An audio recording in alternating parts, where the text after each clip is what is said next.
नमस्कार. आज 1 मे महाराष्ट्र दिन. माझा काळा शर्ट बघून तुम्हाला कदाचित महाराष्ट्र दिना दिवशी मी असा व्हिडिओ का करतोय असा प्रश्न पडला असेल.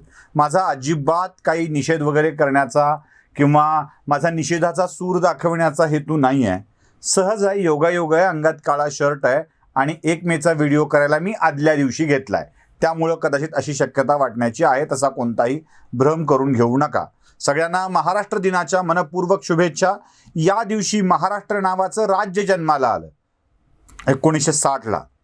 अर्थात हे राज्य जन्माला येताना एक मोठा संघर्षाचा इतिहास देखील आहे. म्हणजे अगदी महाराष्ट्राच्या स्वतंत्र महाराष्ट्राच्या संयुक्त महाराष्ट्राच्या निर्मितीसाठी अनेकांनी आपलं रक्त सांडलंय, बलिदान दिलंय. अनेकांना मुंबईत यासाठी क्रांती करावी लागली आहे, बंड करावं लागलं आहे. पण तरी देखील संयुक्त महाराष्ट्राचा इतिहास जरासा पूर्ण झालाय असं मला वाटत नाही. लढा पूर्ण झालाय असं वाटत नाही. मला इतिहास म्हणायचं नव्हतं, लढा म्हणायचं होतं. लढा पूर्ण झालाय असं मला वाटत नाही. कारण बेळगाव, कारवार, निपाणी ही अजूनही म्हणजे बिदर, भालकी ही गावं, ही शहरं अजूनही महाराष्ट्रामध्ये सहभागी झालेली नाहीत. त्यामुळं तसा संयुक्त महाराष्ट्र झालाय असं म्हणावं वाटत नाही. जेव्हा ही भाग महाराष्ट्रात येतील तेव्हा तो संयुक्त महाराष्ट्र, ज्याने संयुक्त महाराष्ट्राची स्वप्न पाहिलीत. तसा मी अशा संयुक्त महाराष्ट्राची स्वप्न बघणारा माणूस नाही. कारण ज्या महाराष्ट्रात मी राहतो त्या महाराष्ट्राला, म्हणजे जिथे महाराष्ट्र आहे त्या महाराष्ट्राला माझा भाग कधी महाराष्ट्रात आहे असं वाटलंच नाही. मी याआधीही बोललोय की जिथे अजून आमच्या मराठवाड्यामध्ये एकही लाईन डबल लाईन झालेली नाही आहे. म्हणजे 1 किलोमीटर सुद्धा रेल्वे मार्ग डबल लाईनचा नाही आहे. सगळे सिंगल मार्गावर आहेत. म्हणजे तुम्ही मनमाड नंतर औरंगाबाद जिल्ह्यात प्रवेश करता तिथपासून ते नांदेड जिल्ह्याच्या बाहेर पडेपर्यंत अजून तरी डबल लाईन झालेली नाही आहे. अजून आमच्याकडं इलेक्ट्रिसिटी लाईनवर चालणाऱ्या रेल्वे आलेल्या नाही आहेत. म्हणून आम्ही अजूनही मागासलेलेच आहोत. आमच्या 8 जिल्ह्यात अजूनही वैद्यकीय महाविद्यालय नाही आहे. निवडक जिल्ह्यात आहे. अजून आमच्या 8ही जिल्ह्यामध्ये वैद्यकीय महाविद्यालय यायचं राहिलं आहे. हिंगोली, परभणी यासारख्या जिल्ह्यात वैद्यकीय महाविद्यालय नाहीत. सगळ्याच जिल्ह्यात अजून इंजिनिअरिंग कॉलेज पूर्णत्वानं आलेले नाही आहेत. ही मराठवाड्याची अवस्था आहे. औरंगाबाद वगळता कोणत्याही जिल्ह्यामध्ये स्वतंत्रपणे मोठा व्यवसाय कार्यान्वित नाही. ही आमच्या विभागाची दुर्दशा आहे. त्यामुळं आम्हाला महाराष्ट्रामध्ये अजून ते महाराष्ट्र गीतामध्ये काय बघा, अंचन कांचन करवंदीच्या काटेरी देशा, यातलं हे दगडांच्या देशा वगैरे हे असलं आमच्याकडे लागू पडतं. पण विकास, आमच्या जीवनस्तर उंचावणे यासारख्या गोष्टी सुद्धा नाहीत. एवढंच काय, आमच्याकडं पिकणाऱ्या संत्री मोसंबीची दारू सुद्धा देशी नगर जिल्ह्यात तयार होते, आमच्याकडे नाही. हे आमचं मराठवाड्याचं दुःख आहे. जाऊ दे, तेच दुःख महाराष्ट्र दिनाच्या दिवशी कुठे उगाळायचं. भाषा मराठी म्हणून आम्ही महाराष्ट्रीयन, अशी सगळी स्थिती आहे. बरं, आमच्या मराठी भाषेला सुद्धा तुमची मान्यता नाही. म्हणजे अगदी पुन्हा सांगताच की हे चुकलं हो, आणि पाणी बघता तुम्ही मराठवाड्यातलेच. इथेही उपहास, इथेही उपेक्षा आमच्या वाट्याला येत आलेली आहे.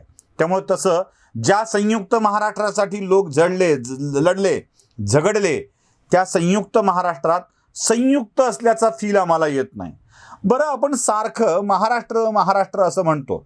मी तुम्हाला एक साधी गोष्ट सांगतो. महाराष्ट्राच्या लढ्याच्या वेळेला मुंबई महाराष्ट्रात असावी यासाठी अनेकांनी संघर्ष केला. त्या सगळ्या संघर्षवीरांना सलाम. त्या संघर्षाचा परिणाम म्हणून मुंबईसह महाराष्ट्र झाला. मुंबई गुजरातला मिळाली नाही. मुंबई महाराष्ट्राला मिळाल्याचा आनंद मराठी जनता साजरी करत असताना गुजरात्यांना त्याचं जराही दुःख वाटलं नाही.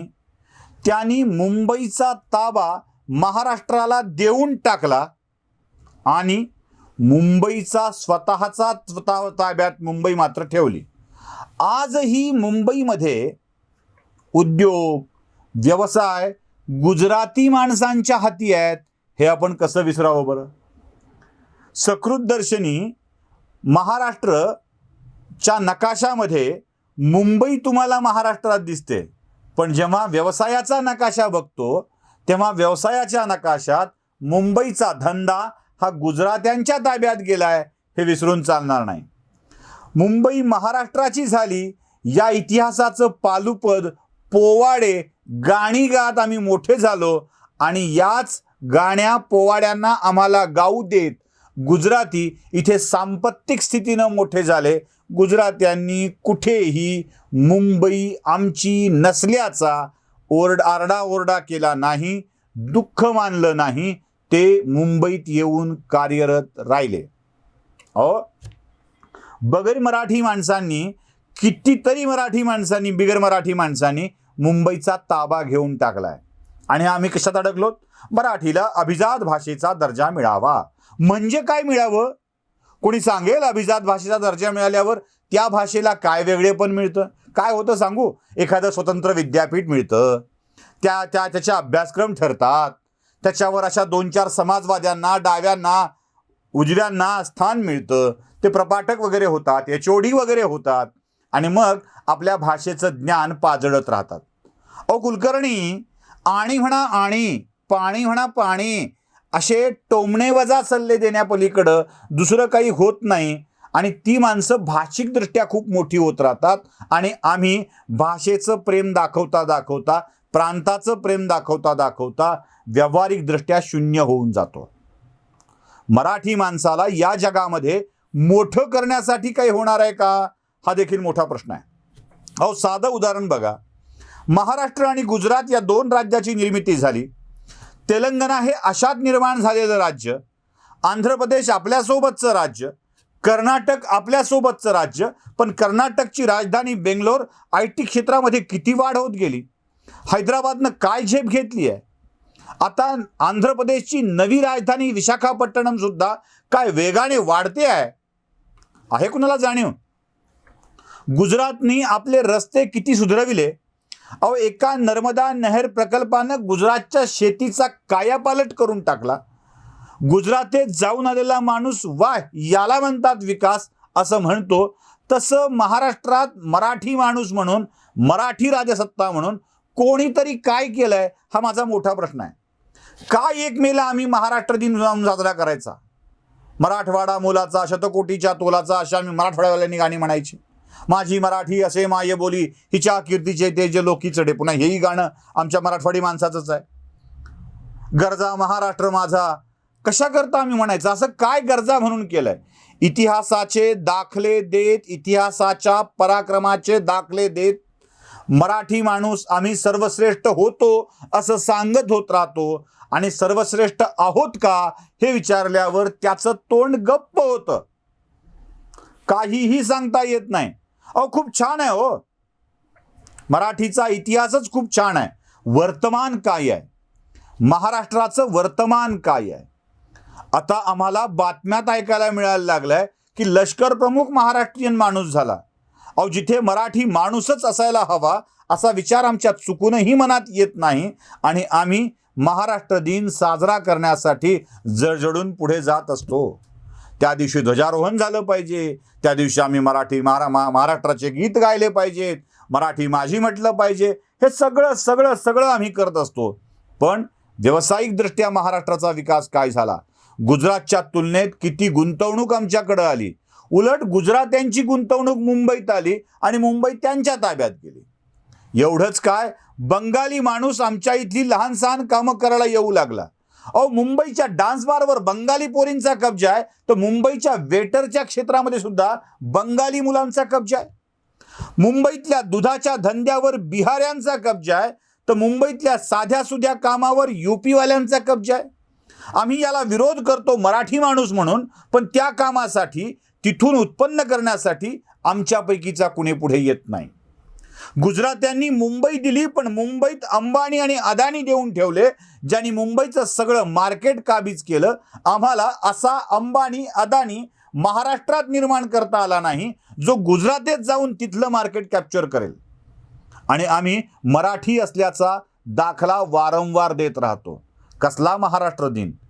मुंबई पुणे ही 2 जिल्हे वगळता ज्यांना महाराष्ट्राचा विकास करता आला नाही. आजही आपण पश्चिम महाराष्ट्र म्हणतो. त्या पश्चिम महाराष्ट्रामध्ये पुणे आणि पुण्यातलं बारामती मी पुणे आणि पुण्यातलं बारामती म्हणतोय. बाकी कोणत्या भागाचा विकास झाला आणि तिथे काय झालं हे मला जरा सांगावं. औरंगाबाद आशिया खंडातलं सगळ्यात वेगाने वाढणारं शहर असं काही वर्षापूर्वी ऐकायला येत होतं. इथे मर्सिडीज घेतल्याचा विक्रम होत होता. इथे इलेक्ट्रिक गाड्या घेतल्याचा विक्रम होतोय. पण औरंगाबाद वगळता मराठवाड्यातल्या 8 जिल्ह्यांमध्ये काय होतंय याचा विचार कोणीही करायला तयार नाही. हा महाराष्ट्र माझा असं तेव्हा वाटेल जेव्हा महाराष्ट्रातल्या प्रत्येक भागाचा समान पद्धतीनं विकास होईल.